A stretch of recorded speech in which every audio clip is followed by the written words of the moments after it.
Hello viewers, welcome to my cooking dish. আশা করি সবাই ভালো আছেন। আজ আমি আপনাদের জন্য নিয়ে এসেছি সাগু দানা দিয়ে পিঠা তৈরি করার একটি রেসিপি। এটি কম উপকরণে কম সময়ে তৈরি করে ফেলা যায়। বিকেলবেলা টিফিন হিসেবে খেতেও ভীষণ ভালো লাগে। তাহলে চলুন দেখে নিচ্ছি কি করে তৈরি করা যায়। এখানে আমি মেজারমেন্ট কাপে হাফ কাপ পরিমাণ সাগু দানা নিচ্ছি। সাগু দানাগুলিকে আমি ভালো করে একবার ধুয়ে নেব, কারণ সাগু দানাতে অনেক সময় ময়লা থাকে। সেজন্য আমি প্রচুর পরিমাণ জল দিয়ে ভালো করে নেড়ে ছেড়ে একবার ধুয়ে নিচ্ছি। জলটাকে আমি ফেলে দিব।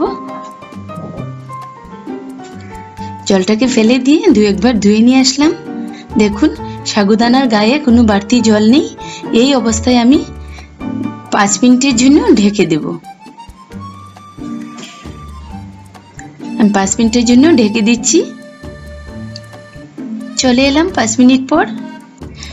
দেখুন, সাগুদানার গায়ে যে জলটুকু লেগেছিল তাতেই সাগুদানাগুলি ফুলে উঠেছে। এখানে আমি বাড়তি কোনো জল দিইনি। এখন আমি এতে বাকি উপকরণগুলি দিয়ে দেব। এখানে আমি দিচ্ছি 1/3 কাপ পরিমাণ চিনি। তারপর দিচ্ছি 2 টেবিল চামচ পরিমাণ ময়দা।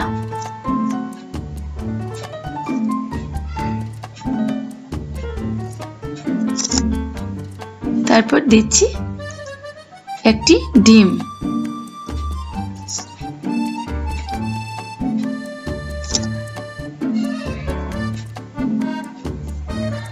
তারপর দিচ্ছি 1 চিমটি লবণ।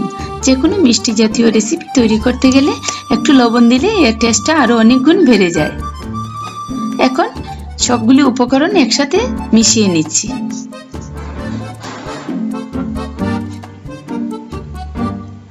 এখন দিচ্ছি হাফ কাপ পরিমাণ জল। এই জলের সাথে আমি সাগুদানাকে ভালো করে মিশিয়ে নিচ্ছি।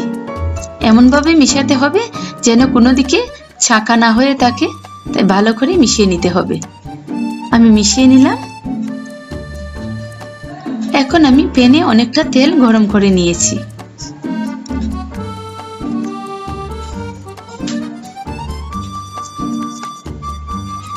এখন আমি এই তেলে বড় একটা চামচ দিয়ে 1 চামচ করে সাগুদানা দিয়ে দিচ্ছি।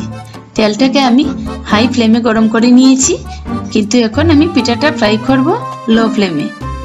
নিচের দিকটা একটু তেল থেকে ছেড়ে দিলে তারপর উল্টে দিব। কাঁচা অবস্থায় উল্টানো যাবে না, তাতে ভেঙে যাবে পিঠাটা। আমি এখন উল্টে দিচ্ছি।